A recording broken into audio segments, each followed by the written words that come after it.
नमस्कार मित्रांनो, टेक्नो अथर्व या युट्यूब चॅनलवर आपलं स्वागत. मित्रांनो, जर आपण संजय गांधी निराधार योजना, श्रावणबाळ वृद्ध पेन्शन योजना, दिव्यांग योजना, विधवा महिला पेन्शन योजना किंवा इतर निराधार योजनेचे लाभार्थी असाल तर ही बातमी आपल्यासाठी आनंदाची आहे. तर मित्रांनो, कालच महाराष्ट्र शासनाने 1 नोव्हेंबरच्या हप्त्याबाबतचा पुन्हा एकदा GR पब्लिश केलेला आहे. मात्र 2-2 GR येऊन पैसे जमा का होत नाहीत, फुल बँकिंग अकाउंट सुविधा म्हणजे नेमकं काय आणि लाभार्थ्यांना आता हे पैसे कधी मिळणार, तर या संदर्भातील महत्त्वाची अपडेट आपण या व्हिडिओमध्ये बघणार आहोत. त्यामुळे मित्रांनो, हा व्हिडिओ आपल्यासाठी अतिशय महत्त्वाचा आहे. व्हिडिओ पूर्ण बघा, तरच आपल्याला कळेल की आता आपल्या खात्यावर नोव्हेंबरचा हप्ता कधी जमा होणार. तर मित्रांनो, व्हिडिओला सुरू करण्यापूर्वी नेहमीप्रमाणे एक विनंती करेल, जर आपण या चॅनलवर नवीन असाल तर चॅनलला सबस्क्राईब करा, व्हिडिओला लाईक करा आणि हा व्हिडिओ जास्तीत जास्त लाभार्थ्यांपर्यंत शेअर करा. तर वेळ न घालवता व्हिडिओ सुरू करूया आणि बघूया ती माहिती. तर मित्रांनो, नोव्हेंबरचा हप्ता निराधार बांधवांच्या खात्यावर जमा होत असताना अनेक अडचणी आलेल्या आहे. 5 तारखेपासून या हप्त्याचं वितरण व्हायला पाहिजे होतं, परंतु आता आजची 12 तारीख आहे, अजूनपर्यंत कोणत्याही वितरणासंदर्भात माहिती आलेली नाही. मात्र काल शासनाने तातडीने नुकताच एक GR काढलेला आहे आणि या GR मध्ये 6,12,00,000 रुपयाची तरतूद केल्याचं म्हटलेलं आहे.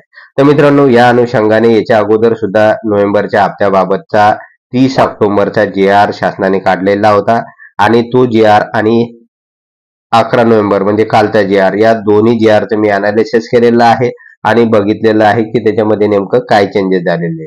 तर मित्रांनो, महाराष्ट्र शासनाचे या दोन्ही GR जर आपण बघितलं तर आपल्याला असं दिसून येईल की या दोन्ही GR मध्ये 6,12,00,000 रुपयाची तरतूद केलेली आहे.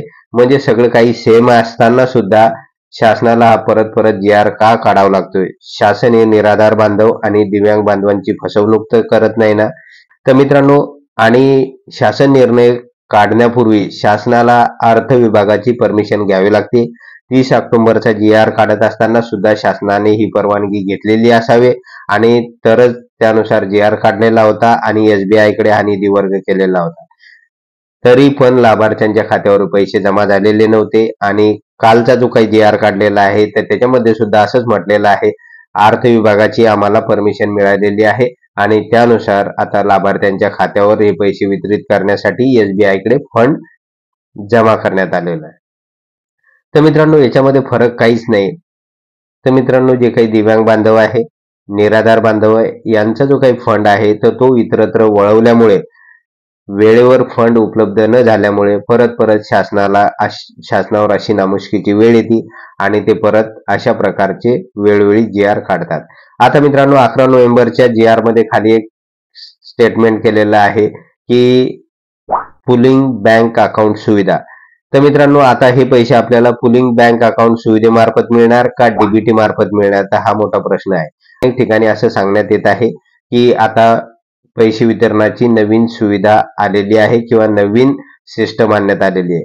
तर मित्रांनो, असं काहीच नाही. याच्या अगोदरपासून महाराष्ट्र शासनाने फुल बँकिंग अकाउंट सुविधा आणलेली आहे आणि फुल बँकिंग अकाउंट सुविधा याचा अर्थ एकदा समजून घ्या की यामध्ये काय होतंय की संजय गांधी निराधार योजना, दिव्यांग योजना व तत्सम इतर ज्या काही निराधार योजना आहे तर त्या सगळ्या योजनांचे जे काही पैसे आहे तर ते पैसे एकत्र एकाच संयुक्त खात्यामध्ये जमा केले जातात आणि नंतर ते पैसे त्या खात्यातून निराधार बांधव आणि विधवा महिला असेल किंवा दिव्यांग बांधव आहे तर त्यांच्या खात्यावर DBT मार्फत ट्रान्सफर केले जातात. तर याला फुल बँकिंग अकाउंट सुविधा असं म्हटलं जाते. म्हणजे सगळ्या योजनांचे पैसे जे केंद्र शासनाकडून येणार आहेत ते पैसे, त्याचबरोबर महाराष्ट्र शासनाच्या विविध योजना आहेत तर त्या मार्फत जे काही येणारे पैसे आहे तर ते पैसे एकत्र एका खात्यामध्ये जमा करायचे आणि त्यातूनच जे काही संजय गांधी निराधार योजना आहे, श्रावणबाळ वृद्ध पेन्शन योजना आहे, दिव्यांग योजना आहे, इंदिरा गांधी वृद्ध महिला पेन्शन योजना आहे, विधवा महिला पेन्शन आहे, तर या योजनांच्या लाभार्थ्यांचे पैसे त्याच अकाउंट मधून DBT मार्फत ट्रान्सफर केले जातात. तर अशा प्रकारची जी काही सुविधा आहे तर ती फुल बँकिंग अकाउंट सुविधा ज्याला म्हटलं जाते. तर मित्रांनो, ही अगोदरपासूनच सुविधा आलेली आहे. विनाकारण काही शब्दांची हेराफेरी करून फक्त नोव्हेंबरच्या हप्त्यामध्ये खाली अशा प्रकारचं स्टेटमेंट महाराष्ट्र शासनाने केलेलं आपल्याला दिसून येईल. परंतु प्रश्न असा आहे की आम्हाला या सगळ्या गोष्टीची काही गरज नाही. फक्त दिव्यांग बांधव आणि निराधार बांधव आहे तर ते प्रश्न विचारतात की आम्हाला हे पैसे कधी मिळणार. कारण आता नोव्हेंबरचा हप्ता जमा होताना खूप उशीर झालेला आहे. साधारणतः 5 नोव्हेंबर पासून डीबीटी प्रोसेसिंगला सुरुवात व्हायला पाहिजे होती आणि 7 ते 8 तारखेपासून लाभार्थ्यांच्या खात्यावर पैसे जमा व्हायला हवे होते. परंतु इतर महिन्याच्या तुलनेमध्ये आता खूप सारा वेळ गेलेला आहे आणि घाईघाईत आता 11 नोव्हेंबरला शासनाने जी आर काढलेला आहे. पुन्हा एकदा तर ती चांगली गोष्ट आहे. परंतु मित्रांनो, आता या जी आर नुसार सुद्धा आपल्या खात्यावर पैसे वेळेत जमा होणार का? आजपासून डीबीटीचं कामकाज सुरू होणार का? तर याच्यावर पूर्णपणे आपण लक्ष ठेवणार आहे. परंतु मित्रांनो, आता अपेक्षित आहे की अर्थ खात्याने जी काही मंजुरी दिलेली आहे, अगोदरच्या जी आरला सुद्धा मंजुरी दिलेली होती आणि या जी आरला सुद्धा मंजुरी दिलेली होती. पण प्रश्न निर्माण झालेला आहे की आता बघूया आपण की आजपासून आता डीबीटी प्रोसेसिंगला सुरुवात होते का आणि 15 तारखेपर्यंत लाभार्थ्यांच्या खात्यामध्ये पैसे जमा होतात का?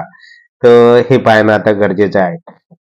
तर या सगळ्या बाबीवर आपलं लक्ष असणार आहे आणि या अगोदर पण मी स्पष्टपणे सांगितलेलं आहे की निराधार बांधव आहे, दिव्यांग बांधव आहे, यांचे नोव्हेंबरचा हप्ता जोपर्यंत त्यांच्या खात्यावर जमा होत नाही तोपर्यंत मात्र आपला लढा सुरूच राहणार आहे आणि वेळोवेळी कंटिन्यू आपण आपल्या चॅनलच्या माध्यमातून नोव्हेंबरच्या हप्त्याबाबतच्या ज्या काही बातम्या आहेत तर त्या बातम्या आणि अपडेट देत राहणार आहोत. तर मित्रांनो, आता या ठिकाणी आपण थांबूया आणि अपेक्षा करूया की 15 नोव्हेंबर पर्यंत आपल्या खात्यावर या योजनेचे पैसे जमा होतील.